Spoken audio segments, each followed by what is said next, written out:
Au nom du Père et du Fils et du Saint-Esprit, ainsi soit-il. Eh bien, chers frères, la liturgie de l'Église fait une pause dans cette préparation de l'Avent, comme elle fait une pause dans le carême, juste avant Pâques, pour exhorter les fidèles à vivre de cette joie chrétienne qui s'épanouit au milieu de la pénitence. Le fruit de la pénitence, c'est la joie, non pas la tristesse et l'abattement.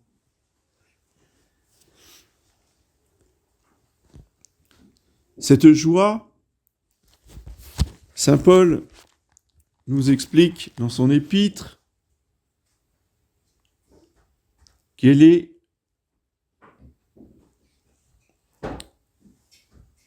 s'exprime par la modération à cause du Seigneur qui est proche. Oui. La joie fuit justement les excès comme la vertu.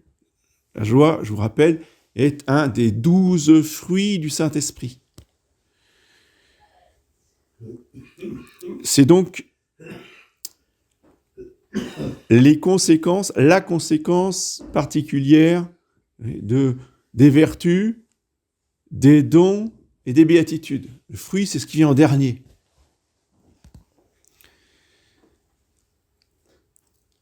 Donc la joie fleurit sur la modération, c'est-à-dire la fuite des excès, soit des excès en trop, soit des excès en pas assez. C'est le juste milieu qui n'est pas le milieu de la médiocrité, qui est le milieu du sommet, qui nous tire vers le haut. Cette joie repose aussi sur la confiance.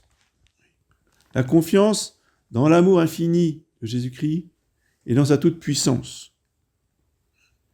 Et comme ça, on s'inquiète de rien. Et on fait toutes choses en action de grâce, par la prière et la louange. Et enfin, il y aura encore un autre fruit du Saint-Esprit qui est la paix. La joie et la paix, ce sont des fruits du Saint-Esprit.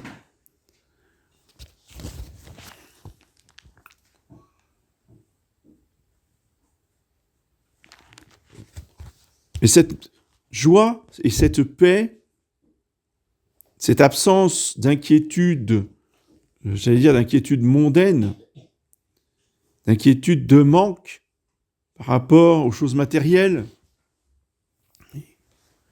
eh bien, se cultive au milieu de la pénitence et de l'humilité pour faire grandir le Seigneur Jésus en soi. Ça, c'est le grand programme de Saint Jean-Baptiste.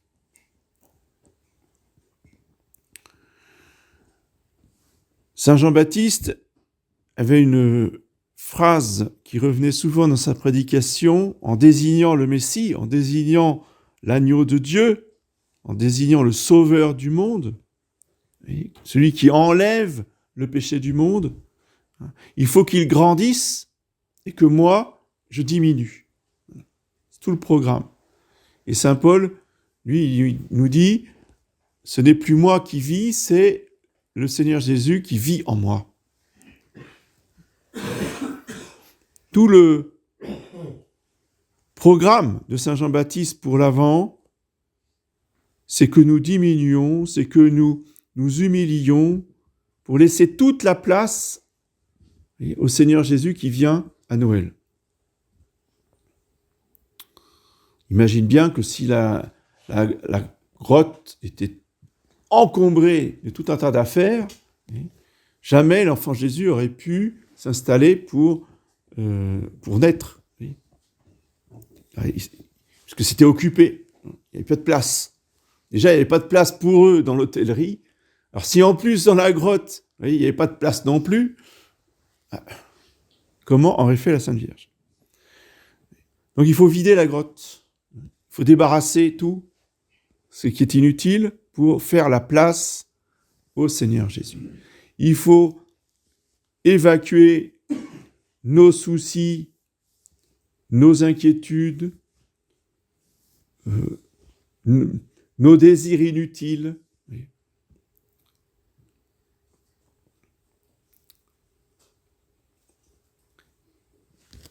Et Saint Jean-Baptiste nous montre jusqu'où va son humilité par rapport à celui qui n'est pas simplement un homme, qui n'est pas simplement son cousin. Vous voyez, au contraire de nous, imaginez, déjà, il est tellement fier d'avoir les cousins.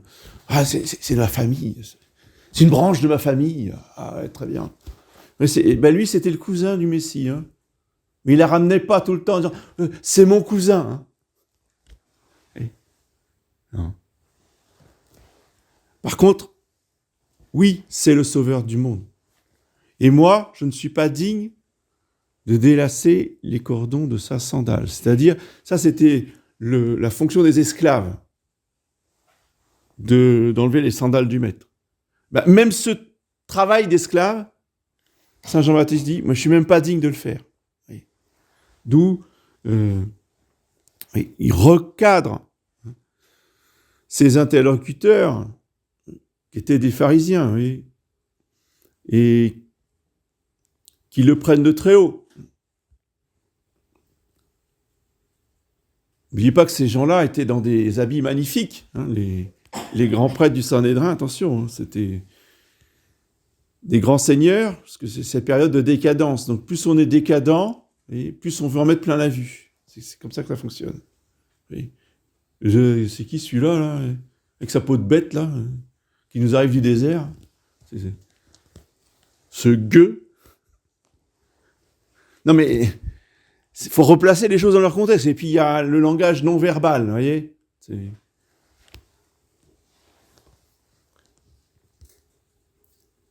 Et Saint Jean-Baptiste, qui a cette prédication de vérité, qui n'est pas là pour plaire aux hommes. Il vient prêcher la pénitence, il vient prêcher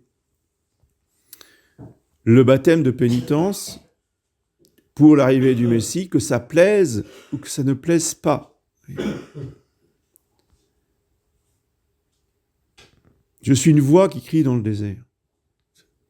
Lui, il est juste qu'un instrument pour porter la parole du Seigneur.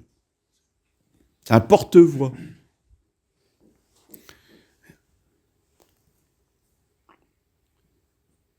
Il est là pour amener vers Jésus-Christ. Et une fois que ses disciples suivront Jésus-Christ, eh bien, il partira décapité par Hérode. Il laissera toute la place à Jésus-Christ, dans le sacrifice total de lui-même. C'est la grande figure de Saint Jean-Baptiste que nous devons prier pendant ce temps de l'Avent. C'est un saint de l'Ancien Testament, mais comme Saint Joseph,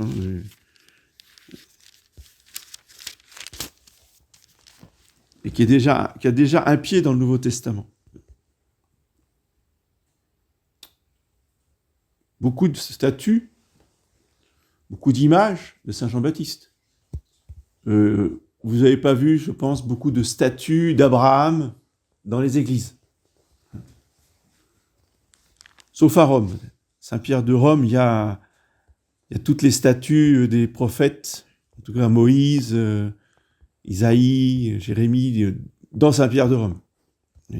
Mais c'est une des rares églises où on représente, vous voyez, les saints de l'Ancien Testament. Mais Saint Jean-Baptiste, il est partout.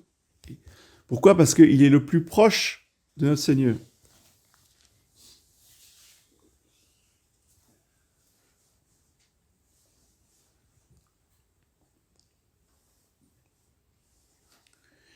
Et Saint Jean-Baptiste baptise avec de l'eau pour préparer les âmes à recevoir le baptême du Saint-Esprit.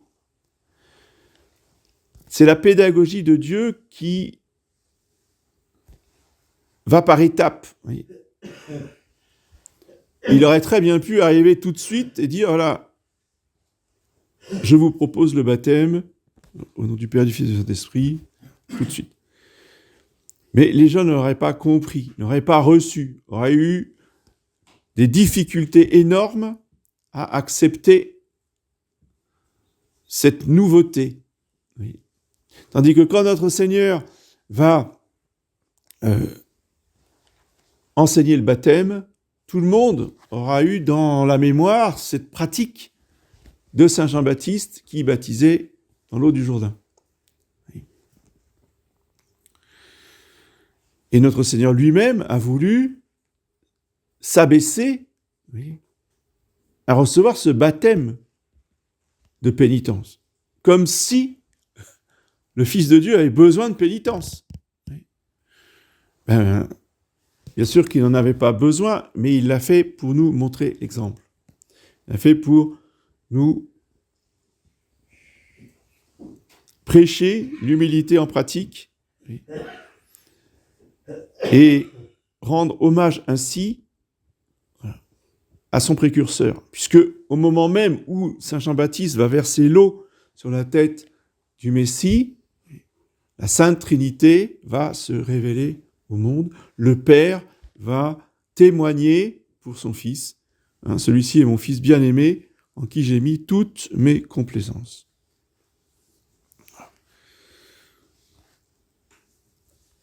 La gloire, la puissance de la Sainte Trinité se manifeste en réponse à l'humilité et à la pénitence de Saint Jean-Baptiste.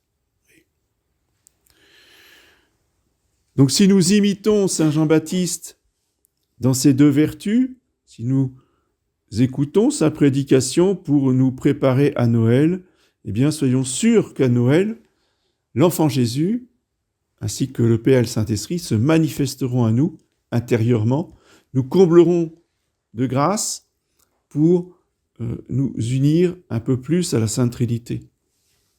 Mais cela se prépare avant, justement, par cette pénitence qui n'est pas la pénitence du carême, mais la pénitence de l'Avent, ce n'est pas la pénitence du carême, c'est une pénitence spirituelle. On mortifie son âme plus que son corps. Le but, c'est pas de jeûner pendant les 4 semaines qui nous séparent de Noël. Non. Le but, c'est de travailler sur l'humilité, sur le détachement du monde, sur tous ces sacrifices que l'on peut faire sur notre âme, principalement. Et alors, eh bien, nous pourrons nous unir de façon plus concrète à notre Seigneur par la prière.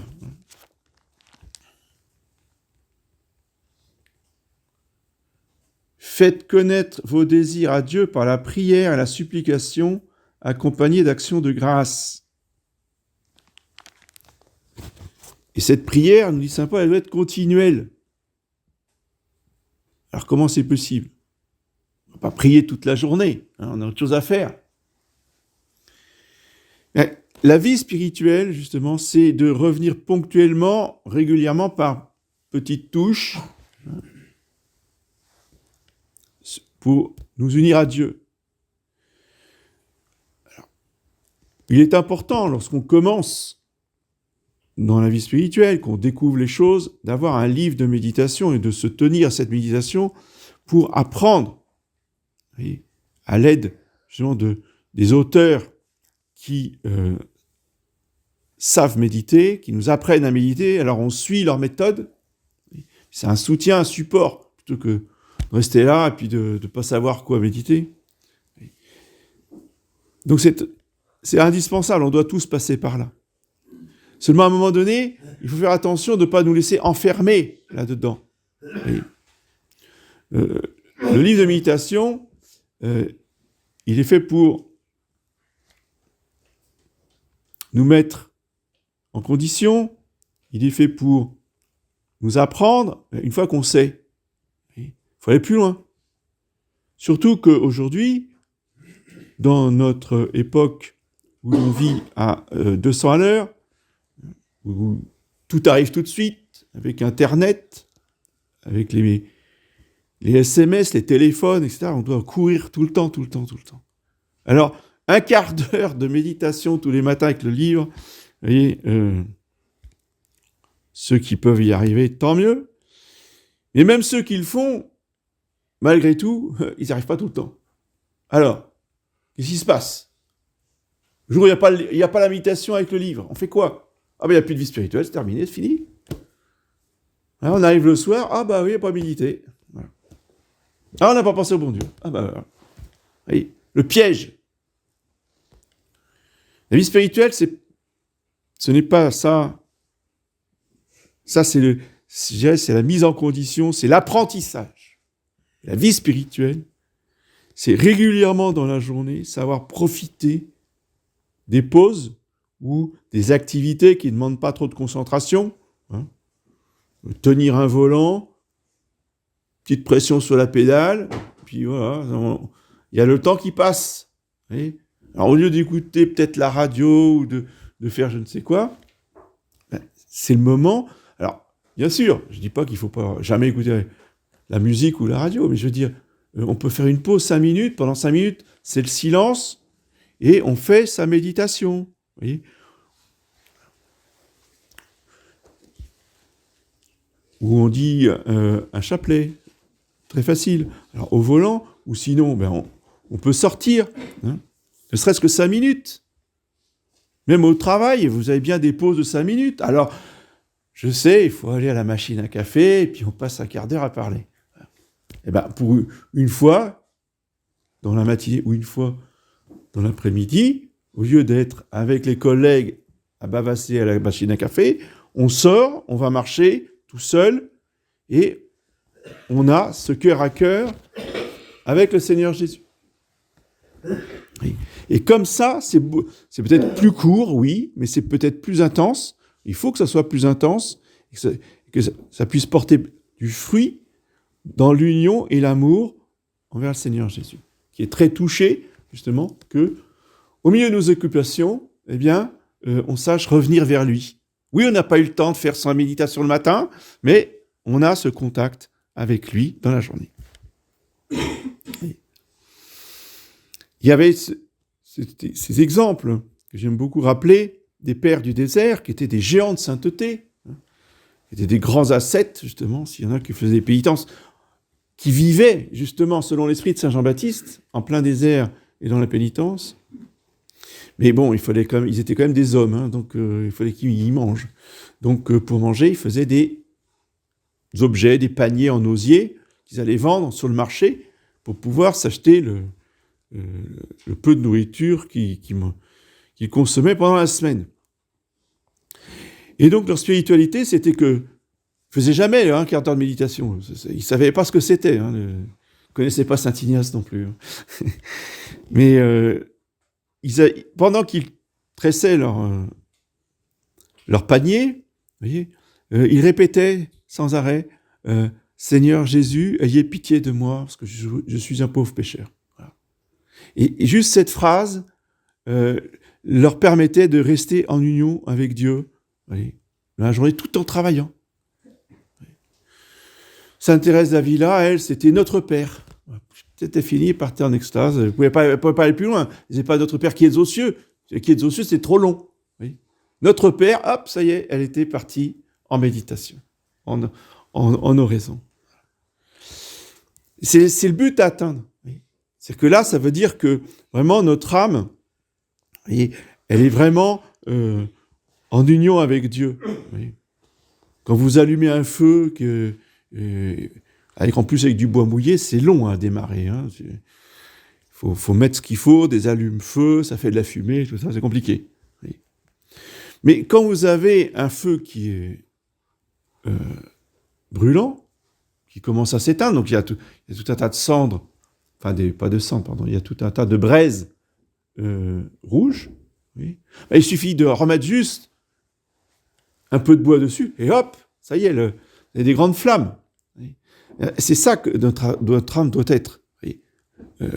Parfois, évidemment, avec le temps, les occupations, le feu diminue, mais il doit rester des braises rouges.